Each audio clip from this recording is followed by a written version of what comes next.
大家好，我是印尼闲人。今天闲人要来录一集特别的影片，来送给我的两位朋友。那这两位朋友分别是 Orange 和 Apple。 是的，他们都是猫。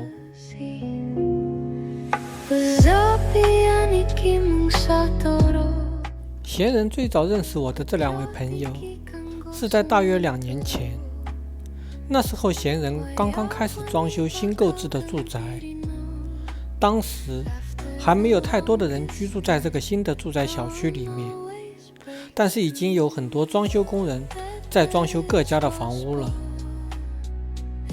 有一天，闲人和一个罗马在自家的房屋前看到有一只小橘猫喵喵喵的路过，它的身后还跟着另一只稍大一点的橘猫和3只三花猫。没错，那只领头的橘猫正是 Orange， 而跟在它身后的另一只橘猫，闲人称它为橘子叔叔。闲人还分别给了3只三花猫 Apple、阿拉娜和阿玉3个不同的名字。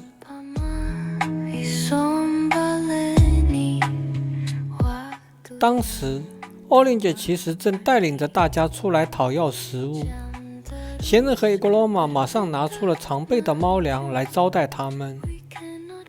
而当 Orange 率先吃完之后，他居然开始殴打其他还在吃东西的小猫，他不允许其他的猫继续再吃。从此闲人记住了这只霸道的短毛橘猫。在闲人和一个罗马搬进新居之后，还是经常可以遇见这5只猫，但是它们都开始独行。阿玉和阿拉娜大多数时间都在后面的街区，闲人偶尔经过那里的时候，也有看到过他们和他们的孩子。那个街区的几户爱猫的人长期给他们提供食物。Orange 和 Apple 开始定居在闲人所在的街区的街尾，被一户 C 姓和一户 S 姓的住户照顾，而橘子叔叔却很少再能见到。闲人最后一次和橘子叔叔见面是在去年的中秋节。闲人一度曾觉得橘子叔叔可能已经死掉了，但是最近出现在闲人家门口，总是问闲人要东西吃的小橘猫布曼，让闲人相信橘子叔叔当时并没有死。因为差不多也就2-3个月大的布曼长得酷似橘子叔叔。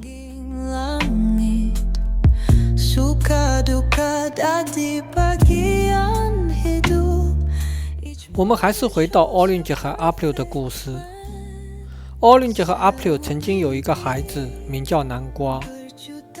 小南瓜出生后就开始被 S 姓的姐姐照顾，但是 Apple 毕竟是流浪猫，他不喜欢总是待在房子里面，所以 S 姓的姐姐也允许他和南瓜经常出门，或者在天气好的时候睡在室外。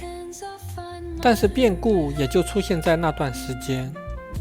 有一天早上，闲人在家门口看到 S 姓姐姐散发的关于寻找南瓜的启示，才知道小南瓜已经失踪了。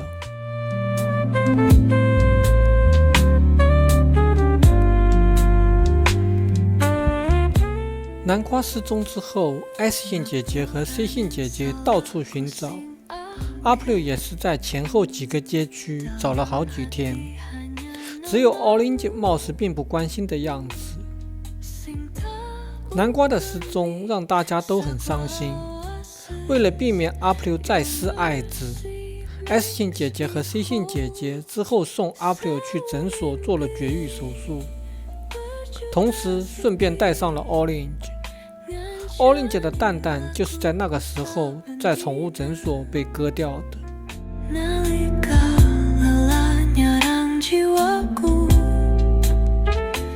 Apple 和 Orange 在宠物诊所住了1个多礼拜，因此那段时间闲人有1个多礼拜都没有见到 Orange。当闲人再次在街区遇见 Orange 的时候，他正在和一只名叫Ginger的大橘猫打架。很显然奥林杰在那次战斗中失败了。失败的原因很可能是奥林杰在咽沟手术之后失去了荷尔蒙的助力，同时也包括 S 型姐姐经常给奥林杰剪指甲。战败的后果除了奥林杰负伤并跛脚走路1个多月之外，大橘猫金姐还趁机占领了半个街区，盘踞在这半个街区里面好几天。后来可能是社区的保安出手，把大橘猫警姐扔了出去。社区的保安也曾扔过奥林杰和阿普六几次。一开始 S 型姐姐和 C 型姐姐会出去把他们找回来，但后来他们自己都可以走回来。现在奥林杰已经变得沉默，不再像以前那样喜欢边走路边喵喵喵。阿普因为绝育手术的肥胖而变得懒惰。